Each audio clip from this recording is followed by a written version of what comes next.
शिक्षा मानिसको आधारभूत आवश्यकताहरूमध्ये सबैभन्दा गहन र महत्त्वपूर्ण विषय हो। गुणस्तरीय शिक्षाले नै भोलिको सफल भविष्यको कल्पना गर्न सकिन्छ।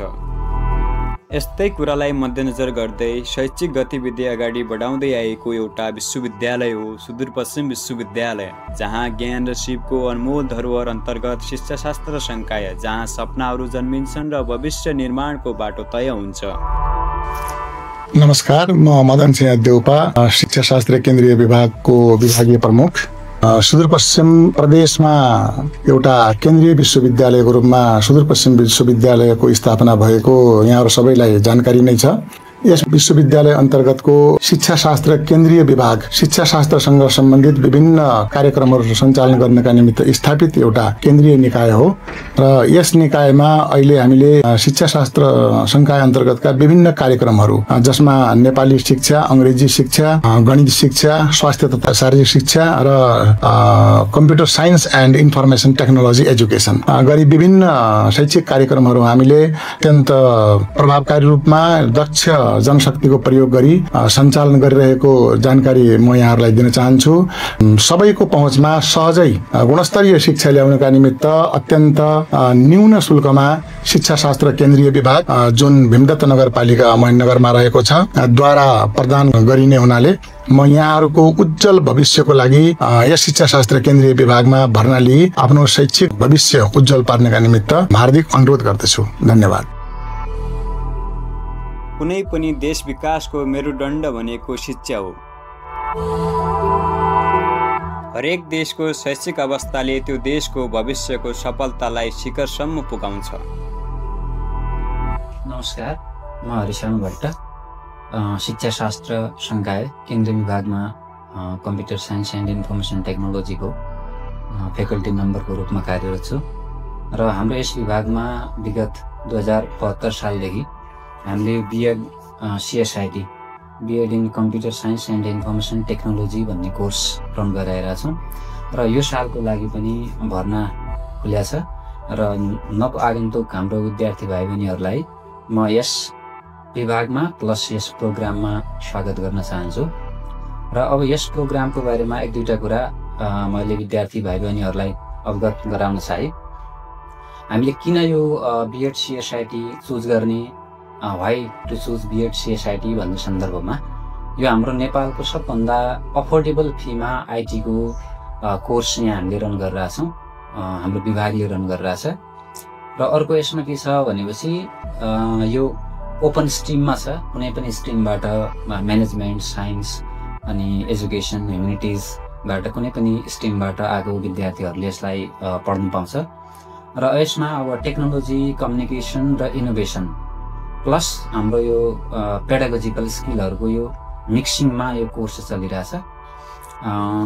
यसमा अब हाम्रो करियर अपर्च्युनिटी हेर्ने हो भनेपछि यो कोर्स हाम्रो अरू कोर्स सर इक्विभ्यालेन्ट छ। कम्प्युटर प्लस पेडागोजिकल स्किलहरू इक्वली ब्यालेन्स्ड छ। एउटा यसको मेन थिम भनेको हाम्रो सक्सेसफुल टिचर प्रड्युस गर्ने हो सेकेन्डरी लेभलको लागि। अब अर्को हाम्रो यो आइटी अफिसरहरू देशको विभिन्न सङ्घ संस्थाहरूमा एप्लाई गर्न पाउँछ। अरू अब इन्डस्ट्रीमा जाने बेला बेसिक डेभलपरको रूपमा, आइटी टेक्निसियनको रूपमा, डेटा एनालिस्टको रूपमा पनि विद्यार्थीहरूले आफ्नो करियरलाई चुज गर्न सक्छन्। र अब यसमा हाम्रो यो कोर्सलाई अर्गनाइज गर्ने बेलामा हाम्रो कम्युनिकेसन स्किल अनि मेजर कोर्सहरू, माइनर कोर्स र पेडागोजिकल स्किल यो आधारमा हामीले ब्यालेन्स गरेका छौँ। र यसमा 141 क्रेडिट आवरको हाम्रो कोर्स छ, जसमा हाम्रो कम्युनिकेसन स्किलमा इङ्ग्लिस, नेपालीहरू छ भनेपछि हाम्रो अनि प्रोफेसनल कोर्सहरू, पेडागोजी कोर्सहरूमा फिलोसफी, साइकोलोजी अनि प्र्याक्टिस टिचिङहरू रहेको छ। अब मेजर कोर्सहरूमा हाम्रो कम्प्युटरमा जुन कोर प्रोग्रामिङमा सी, जाभा, अहिलेको हाम्रो एकदम मार्केटमा चलेको language Python as a core प्रोग्रामिङको रूपमा हेर्न मिल्छ। अब पाइथनलाई एज अ वेबमा पनि हामी युज गर्न सक्छौँ। त्यसपछि हाम्रो डेटाबेससित रिलेटेड कोर्सहरू, डिबिएमएसको कोर्सहरू, नेटवर्किङको कोर्सहरू, वेब डेभलपमेन्टको 2टा कोर्सहरू, वेब 1 र वेब 2 भनेर हामीले राखेका छौँ। र त्यसलाई सपोर्ट गर्नको लागि .net एकदम राम्रो प्लेटफर्म वेब डेभलपमेन्टको लागि .net अनि AI अहिलेको एकदम मार्केटमा चलेको हरेक ठाउँमा हामी AI को मोड्युलहरू युज गरिरहेका छौँ, जस्तो ChatGPTहरू, Google स्टुडियोहरू, Geminiहरू थुप्रो युज भइरहेका छन्। त्यो कोर्सहरू छ र अब इक्वली यसमा के छ भनेपछि अब यो टिचिङ मेथोडोलोजीहरू कसरी चाहिँ हामीले कम्प्युटर साइन्स अथवा आइटीलाई चाहिँ टिचिङ गर्ने त बेसिक स्कुल लेभलहरूमा अथवा कुनै पनि ठाउँमा त्यो कुराहरूले यो ब्यालेन्स छ। अनि अब स्टुडेन्ट्सहरूलाई प्र्याक्टिस गराउनको लागि हामीसित प्रोजेक्ट वर्कहरू प्लस हाम्रो प्र्याक्टिस टिचिङ 1 महिनाको हाम्रो स्कुलमा गएर आफूले सिकेको जुन यतातिरको स्किलहरू छ त्यसलाई अब स्कुल लेभलमा चाहिँ कसरी डेलिभर गर्ने भन्ने कुराहरूको लागि प्र्याक्टिस टिचिङको पनि यतातिर यो फेसिलिटी गरेको छ। अनि चाहिँ ओभरअलमा हाम्रो यो ब्यालेन्स्ड कोर्स छ। अब टेक्नोलोजी पनि छ, हाम्रो इनोभेसन पनि छ, अनि करिकुलमको कोर्सहरू पनि छ, पेडागोजिकल स्किलहरू पनि छ। अब यसले विद्यार्थीलाई अब सबैतिर जानको लागि एउटा तपाईँहरूको ढोका चाहिँ खोलिदिन्छ। जस्तो एज अ बेसिक हाम्रो बिएड भएकोले टिचिङको लागि मेनली भइहाल्यो। त्यसपछि एज अ डेभलपमेन्टमा वेब डेभलपमेन्टमा राम्रो गर्ने मान्छेले डेभलपमेन्ट सेक्टरमा पनि जान सक्छ।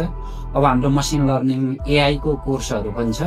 त्यसले गर्दा भोलि डेटा एनालिस्टको रूपमा, डेटा साइन्सको रूपमा पनि यसले एउटा हिन्ट चाहिँ बेसिक हिन्टहरू, बेसिक अपरेसनहरू, AI को मोड्युलहरू कसरी डेभलप गर्ने, मसिन लर्निङको मोड्युलहरू कसरी डेभलप गर्ने, डेटा एनालिसिस पाइथनको युज गरेर अरू प्रोग्रामिङ ल्याङ्ग्वेजको युज गरेर चाहिँ कसरी डेटाहरूलाई ह्यान्डल गर्ने भन्ने त्यो एकापट्टिको त्यो बाटो पनि खोलिदिन्छ विद्यार्थीहरूको लागि एज ए करियरको रूपमा। त्यो भयो र भोलि गएर तपाईँहरूको हायर स्टडीको लागि एमएड ICT अथवा MICT को कुराहरू छ, TUले दिइरहेछ। अनि MCAतिर MIT अनि MCIT पनि इन्डियाको कुनै कुनै ठाउँमा दिइरहेको हुन्छ। र डेटा साइन्स र AI तिर पनि हायर स्टडीमा विद्यार्थीहरूले नेपालमा अथवा एब्रोडली जहाँ पनि यसलाई चाहिँ हायर स्टडीमा पनि यो कोर्सले सपोर्ट गर्छ। र अर्को यसको ब्युटी भने के छ भनेपछि हामीले लगभग एकदम यो नेपाल अधिराज्यकै सबै कलेजहरूमा युनिभर्सिटीमा हेर्ने हो भने चाहिँ हाम्रो एफोर्डेबल फीमा यो IT को कोर्स हामीले रन गरिरहेछौँ। यसको लागि सम्पूर्ण भाइ बहिनीहरूलाई फेरि म यसमा स्वागत गर्न चाहे र यसमा विद्यार्थीहरूले गर्ने सहयोग, सिनियर भाइ बहिनीहरूले जुनियरलाई गर्ने सहयोग, प्लस फ्याकल्टीबाट, टिचरहरूबाट सबैले हामीले कोअपरेटिभली काम गरेर अवस्था हुन्छ र तपाईँहरूलाई एकदम स्वागत छ, आउनुहोला। Thank you very much. देशका शिक्षक र प्रविधि विशेषज्ञ तयार पार्ने एक अग्रणी शैक्षिक संस्था हो far western university central department of education.